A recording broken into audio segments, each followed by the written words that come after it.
اما مردها در مورد خیانت کردن آدم‌های بخشنده‌ای نیستند، در صورتی که در طرف مقابل زنها بسیار بخشنده تر هستند. سعی میکنن که تمام تلاششون رو به کار بگیرن تا مرد خیانتکارشون رو ببخشن و اون رو به زندگی برگردونن. به نام خدا با درود و مهر. رایا کاکاوند هستم و اینجا سیاه سفید خاکستریه. در اینجا به بررسی متفاوتی از روابط عاطفی و اجتماعی و انسانی بین آدم ها میپردازیم. امیدوار هستم که مطالب مفید فایده باشه و از اون لذت ببرید.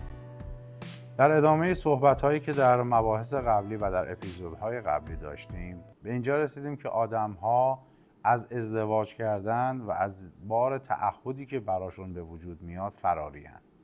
اما در شق دومی هم وجود داره که آدم هایی که در ازدواج هستند و در زندگی مشترکشون دچار آسیب یا دلشکستگی میشن، سعی میکنن که یا اون رابطه رو ترک بکنن و یا بنا به دلایلی اون رابطه رو نگه دارن. خب این اتفاق در چه صورتی میفته؟ در این صورت که اون آدم ها در زندگی مشترکشون فرزند مشترکی داشته باشن و سعی میکنن به واسطه اون فرزند هم که شده زندگیشون رو ادامه بدن و معمولا یکی از طرفین علاقه‌منده که زندگیش رو ادامه بده. این در شرایطی که طرف دوم رابطه شروع به خیانت میکنه یا شروع به ناسازگاری کردن میکنه یا سبب اختلافات بین دو نفر میشه. در چنین مواقعی خیلی جایی برای قضاوت کردن وجود نداره یا اینکه دنبال مقصر بگردیم و ببینیم کدوم یکی از این دو نفر سبب مشکلات اصلی هستند. خب وقتی که طرف مقابل خیانت میکنه، معمولا اگر خیانت از طرف خانوم باشه، مردها اونقدر سخاوتمند و بخشنده نیستن و با شدیدترین لحن ممکن برخورد میکنن و معمولا اون اتفاق جالبی نخواهد شد. اما در یک رابطه زناشویی زنها بخشنده تر هستند.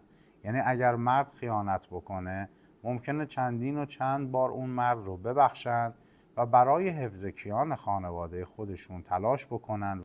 سعی میکنن که چشم‌پوشی بکنن از خطای اون مرد که در زندگیشون این عامل مخرب رو به وجود آورده.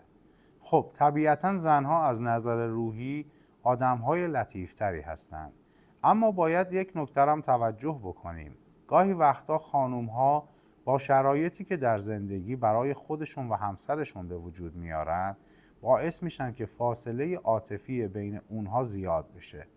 یعنی یک مرد در شرایط زندگی مشترک وقتی از طرف زنش بی‌مهری میبینه، بی‌توجهی میبینه و تمام تلاش هایی که میکنه رو اصلاً به چشمش نمیاد، اون وقتی که اون مرد میبینه که باید به یک قانون دیگه پناه ببره که در اون رابطه مورد توجه قرار بگیره، قدر کاری که داره انجام میده رو طرف مقابلش بفهمه، از نظر عاطفی، روحی و جنسی بتونه اون رو تمکین بکنه و تأمین بکنه.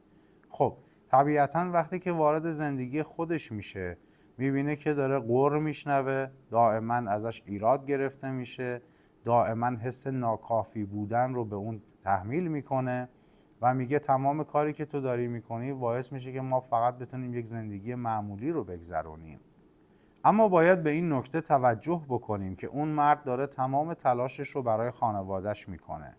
اما وقتی که با این شرایط مواجه میشه، اون وقت پناه میبره به یک نفری که اون رو بیشتر ببینه، قدر شرایط و زحماتش رو بدونه. خب اون مرد وارد یک رابطه جدید میشه، رابطه‌ای که بهش اهمیت میدن. وقتی که خسته است با کلمات محبت آمیز اون رو سعی میکنن که آروم بکنن، از نظر عاطفی بهش محبت بیشتری میکنن. این احساس در اون مرد به وجود میاد که خب طبیعتاً این زن از همسرم نسبت به من وفادارتر، مهربونتر و خوش برخوردتره. خب وارد رابطه دومش میشه و دیگه زنش رو کاملا نادیده میگیره. خب یک بخش دیگه هستش که از زاویه دید زن نگاه میکنیم. زن میبینه که با کلی آمال و آرزو وارد یک زندگی شده، کلی وعده های به قول معروف خیال بافانه شنیده و غیر واقعی. و میبینه امروز واقعیت زندگیش چیز دیگه ایه، برخلاف آرزوهاش داره زندگی میکنه و هر چیزی رو که میخواد رو نمیتونه به دست بیاره. پس طبیعتا سر ناسازگاری میذاره. اون وقته که اون مرد از اون زندگی فراری میشه و بعد گله‌مند میشن که چرا ما همسرمون به همون وفادار نیست، در صورتی که عمده مشکل رو خود زن به وجود آورده. با عدم تمکین، با نامهربونی ها، با سرزنش کردن ها، با غر زدن ها، محیط آروم خونه رو برای مرد به شکلی در آورده که مرد حتی حاضر نیست برای خواب هم به اون خونه برگرده. خب میایم این خیانت رو به این شکل بررسی میکنیم.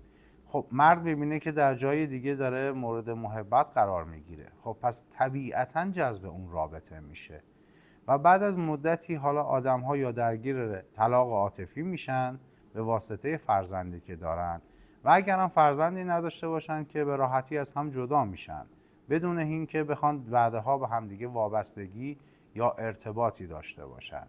خب میرن و تجربه میکنن، بعد از مدتی میبینن اون حسی که اون روز اول اون خانوم بهشون داده هم دیگه وجود نداره. پس ایراد کار در زنها نیست، ایراد کار در رفتار خود و آقایونه. بنا به اینکه اون زن رو بتونن جذب بکنن شروع میکنن به وعده دادنهای الکی، سعی میکنن که رفتار و اخلاق خوبی از خودشون نشون بدن. در ابتدای هر رابطه‌ای ویژگی‌ها و جذابیت‌های بسیار زیادی برای طرفین وجود داره، اما بعد از مدتی که یک شناختی و یا سطح توقعی به وجود میاد، اون وقته که دیگه آدم‌ها به اون گل و بلبلی از همدیگه استقبال نمی‌کنن.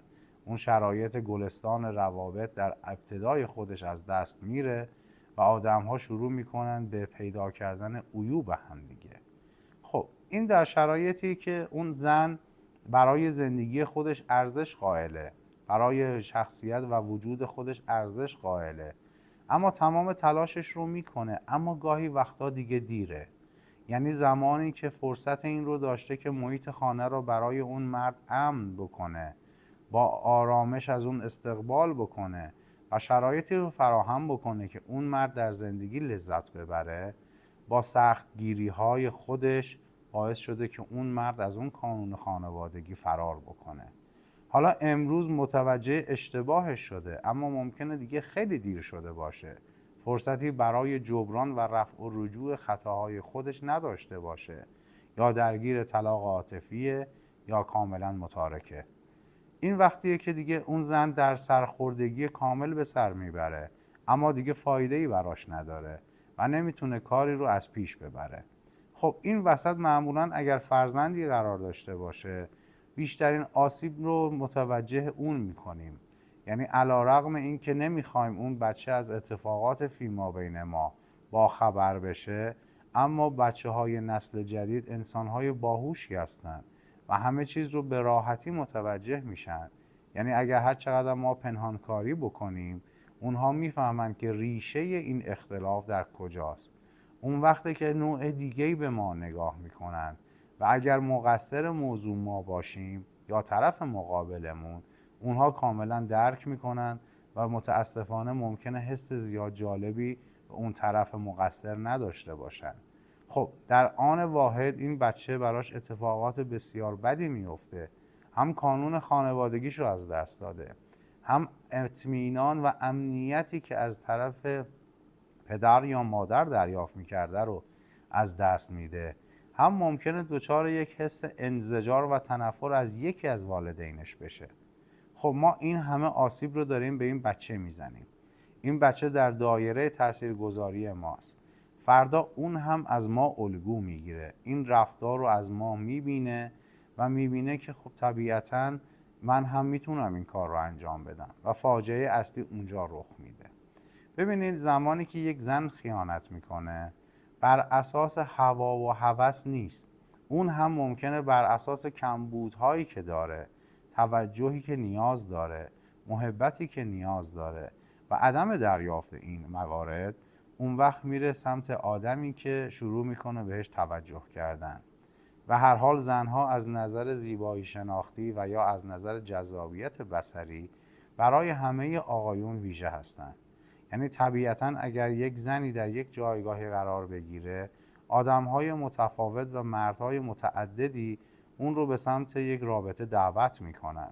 پس طبیعتاً این رو باید در نظر بگیریم که ممکنه آسیب برای خانم‌ها به مراتب بیشتر از آقایون باشه.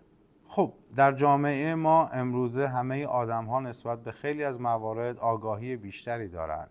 یعنی هم از نظر اینکه بتونن آدم‌ها رو به آرامش دعوت بکنن، به اونها حس امنیت بدن، با کلمات پرمهر و محبت آمیز با اونها صحبت بکنن، از نظر جنسی تکنیک‌های قدرتمندتر و قوی‌تری نسبت به همسرشون برای اونها داشته باشن.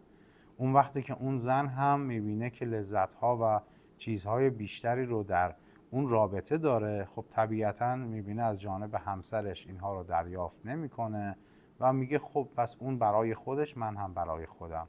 اون برای خودش زندگی کنه، من هم روابط عاشقانه خودم رو شروع میکنم. اما برای مردها برعکسه. مردها باید دنبال اون خانم برن، تلاش بکنن تا به دستش بیارن. پس اگر یک زنی داره خیانت میکنه، باید حواسمون رو به این نکته جمع بکنیم که مشکل اصلی رو خودمون به وجود آوردیم. اگر کاری از دستمون بر نمیاد، هرگز قولی رو به همسرمون ندیم که اون رو متوقع بکنیم نسبت به خواسته‌ای که نمیتونیم براش برآورده بکنیم. وقتی که مدتی بگذره و لوس بشه تمام اون صحبت‌هایی که ما کردیم، اون با اولین آدمی که سر راهش قرار بگیره، با شنیدن چند کلمه محبت آمیز، با دریافت احترام و ممکنه با یک رابطه جنسی با کیفیت، تمام ساختار زندگی خودش رو از بین ببره و جذب اون مرد جوان یا اون مرد دیگه بشه. طبیعتاً آدم‌ها وقتی که همدیگه رو نمیشناسن، از جذابیت‌های ظاهری همدیگه به همدیگه متصل میشن، جذب میشن و یک رابطه رو شروع میکنن. اما در درون و باطنشون مشخص نیستش که چه کسی هستن، از چه اصولی پیروی میکنن و برای شما چه طرح و برنامه‌ای دارن. خب این اتفاق زیاد جالبی نیست. وقتی که شیرازه یک زندگی از هم میپاشه، هر چقدر یکی از طرفین تلاش بکنه برای برگردوندن و دادن ثبات به زندگیشون و رابطهشون، اگر اون رابطه از دست رفته باشه هیچ کاری نمیشه کرد. آدم‌ها، عرض کردم، در بخشی مردها بخشندن، بخشی زنها بخشندن. زمانی که یک رابطه از سمت یک زن بریده میشه، اصطلاحاً به نازکی یک تار موه. عشق بسیار محکمی وجود داره، اما وقتی که این عشق گسسته بشه، با هیچ وسیله اون رو نمیشه برگردون و به هم متصل کرد. مردها تلاش بیشتری میکنن، سعی میکنن که بخشنده تر باشن تا بتونن حس عاطفی زن رو دوباره به سمت خودشون جلب بکنن. اما زنی که از یک رابطه بریده شده باشه، دیگه نمیشه اون رو به اون رابطه برگردون. حتی اگر برگرده، اون آدم دیگه اون شخص سابق با اون عواطف و احساسات نخواهد بود. اما مردها در مورد خیانت کردن آدم‌های بخشنده‌ای نیستن، در صورتی که در طرف مقابل زنها بسیار بخشنده تر هستند. اونها چون احساس آسیب بیشتری رو در جامعه احساس میکنن و میدونن که پس از اینکه به تنهایی و به متارکه برسن، ممکنه آسیب‌های بیشتری رو تحمل کنن یا نگاه‌ها یا قضاوت‌های نادرستی رو در جامعه به سمت خودشون جذب بکنن، سعی میکنن که تمام تلاششون رو به کار بگیرن تا مرد خیانتکارشون رو ببخشن و اون رو به زندگی برگردونن. خارج از مسائل اقتصادی، امنیت روانی زنها باید بیشتر در نظر گرفته بشه. شاید یک خانم از نظر اقتصادی خودش انسان متمولی باشه، آدم شاغلی باشه، آدم پردرآمدی باشه، اما از نظر روحی حتما نیازمند این هستش که یک مرد رو در کنار خودش داشته باشه. وقتی که این پیوند از بین میره، اون وقت اون زن دیگه هیچ دستاویزی نداره. درسته ممکنه پول داشته باشه، اما اون حمایتی رو که باید دریافت بکنه دریافت نمیکنه. ممکنه اصلا همون شرایط مالی و اقتصادیش سبب این بشه که آدم‌های بیشماری صرفاً برای سوء استفاده به سمتش جذب بشن تا اینکه اون آدم رو برای خودش یا ویژگی‌هاش بخوان. پس باید دقت بکنیم که تا زمانی که در یک رابطه هستیم، در یک ازدواج هستیم، همه شرایط رو بپذیریم و با توجه به پذیرش شرایطی که داریم یک محیط امن، آرام و با آرامش و لذت رو برای همسر خودمون فراهم بکنیم تا هوای هوس دیگه‌ای به سرشون نزنه، برای اینکه وارد یک رابطه دیگه‌ای نشن. و اگر شما انقدر کافی باشید که اون مرد یا اون زن هرگز به خودش اجازه این رو نمیده که بخواد به کسی دیگه‌ای فکر بکنه. چرا؟ چون در محیط خانوادگی خودش از همه نظر تامینه. هر نیازی که داره برآورده میشه، کاملا یک درک متقابلی براش وجود داره، احساساتش دیده میشه، بهش احترام گذاشته میشه، بهش توجه میشه و قدر کاری که داره انجام میده رو همسرش میدونه. اگر مرد شاغله، زن شاغله یا زن خانه داره، اینها هر کدومشون وظایف خودشون رو دارن انجام میدن. مطمئناً زنی که خانه داره ممکنه از یک زن شاغل به مراتب بیشتر زحمت بکشه. حالا ما زنهایی رو داریم که شاغل هستن، در خونه به همه کارها رسیدگی میکنن. خب طبیعتاً جای این فداکاری خیانت نیست، جواب این فداکاری خیانت نیست. وقتی که شما میبینید همسرتون تمام وجودش رو برای شما گذاشته، هم از نظر روحی، هم از نظر عاطفی و حتی از نظر جنسی، اون وقتی که خیانت کردن به این آدم اصلا انصاف نیست. مرد هم داره تمام تلاشش رو میکنه تا امکانات بیشتری رو برای خانوادهش فراهم بکنه، اما اگر ما اون رو ندیده بگیریم، زحماتی که میکشه رو ناکافی بدونیم، به مرور زمان اون مرد مطمئن باشید که دنبال آدم دیگه میره تا قدرش رو بیشتر بدونه، هر چند کمتر از اون چیزی که برای زندگی شما زحمت کشیده در رابطه بعدیش تلاش بکنه. پس باید توجه داشته باشیم که اصول رفتاری ما در یک رابطه زناشویی منحصراً معطوف به یک نفر نیست. همه ما در زندگی مشترک 50% سهمی رو داریم که باید به اندازه خودمون تلاش بکنیم، همدلی و همیاری داشته باشیم. در اپیزود بعدی مطمئناً راجع به این موضوع بیشتر توضیح خواهم داد که دلیل ریشه‌ای اختلافات بین زن و شوهرها چی میتونه باشه و چه چیزی سبب جداییشون میشه. به حال براتون بهترین ها رو آرزو میکنم. از اینکه با لایک و کامنت و سابسکرایب از پیج خودتون حمایت میکنید هم سپاسگزارم و شما رو به خداوند مهربان میسپارم. شاد و پاینده و پیروز باشید.